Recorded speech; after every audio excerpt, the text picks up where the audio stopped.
სახალხო დამცველის მონიტორინგის კომისია თბილისის თავშესაფარში შევიდა. ომბუდსმენის აპარატი იწყებს შემოწმებას, რა მდგომარეობა მოსკოვის გამზირზე მდებარე კაროებში, რა პირობებში ცხოვრობენ აქ უსახლკაროები და დაცულია თუ არა ნორმა. აქ რამდენიმე წუთის წინ მცირე ინციდენტიც მოხდა. ლიკა ხურციძე მოგვიყვება დეტალებს. ლიკა, რა გახდა დაპირისპირების მიზეზი?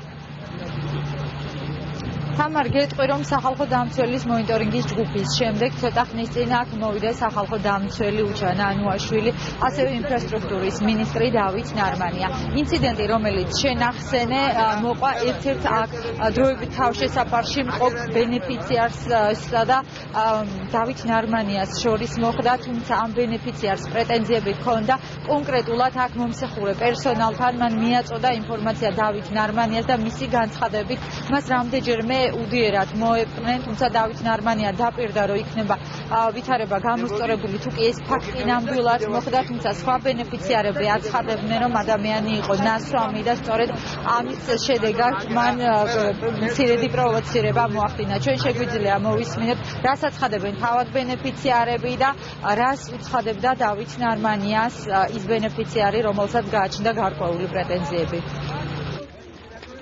რაც ამ კაცმა მე პიროვნულად რაც მითხრა, აგერ არიან ხალხი ძმაო და მობრძანდის და აქ შემოდის და ყველაფერს აგიტყოს.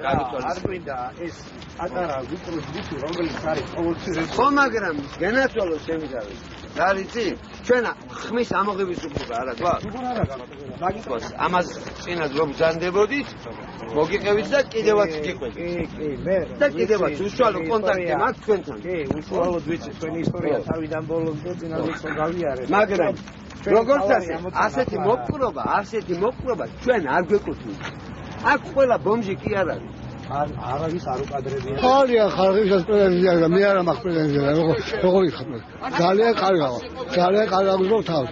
ექიმი არ მაკლია, სიტუაცია არ მაკლია, თეთრელი არ მაკლია. ჩვენ გავეცაუბრეთ აქ მომსახურე პერსონალს, რომლებიც ამბობენ, რომ ყველა ბენეფიციარს საჭიროების სამებრ მუდმივად აქვს საკვები, ასევე მომსახურება, ჯანდაცვის პრობლემა თუ კი შეექმნათ მათ. რაც შეეხება თავად მინისტრს და სახალხო დამცველს, დავით ნარმანია აცხადებს, რომ ვერანაირ პრეტენზიას ვერ მიიღებს, რადგან 24 საათის განმავლობაში მისი სამინისტროს წარმომადგენლები აქ მონიტორინგს აწარმოებენ, სწორედ თუ რა მდგომარეობაში არიან დროებით თავშესაფარში მობინადრენი. რაც შეეხება უჩანა ანუაშვილს, ის აცხადებს, რომ პირველადი დათვალიერების შედეგად ვითარება აქ არის დამაკმაყოფილებელი, თუმცა უჩანა ანუაშვილი დღეს საუბრობდა აუცილებლობაზე, რომ შეიქმნას უფრო გრძელვადიანი თავშესაფრები. გარკვეული კატეგორია ცდილობს, რომ 5-10 წუთით დააკვირდეს ყველაზე პრობლემური ადამიანები ნახონ და აქედან გამომდინარე ჭიანჭველა აქციონ სპილო. თუმცა ეს ნამდვილად ესე არ არის. ჩვენ ყოველკვირეულად ვაუმჯობესებთ ამ ადამიანების მდგომარეობას, კარვების კვალობაზე. ყველა ძირითადი მოთხოვნები, რაც საერთაშორისო პრაქტიკით წაეყენება კარვებს, დაცულია ეს პირობები. ერთ შეხედვით შეიძლება ითქვას, რომ კეთდება მაქსიმუმი, შეიძლება ითქვას, რომ პირობები არის საკმაოდ კარგი შექმნილი, მაგრამ ეს არის მაინც დროებითი. ჩვენი რეკომენდაცია იქნება შემდეგში, რომ უფრო უნდა არსებობდეს ქვეყანაში გაცილებით უფრო სრულყოფილი მუდმივი თავშესაფარი, სადაც მოსახლეობას და ამხობიგაც ექნება შესაძლებლობა მიიღოს ის სერვისები, რომელიც აქ არის გათვალისწინებული, მაგრამ ეს დროებითის პირობაზე და კვალობაზე მე ვფიქრობ არის დამაკმაყოფილებელი.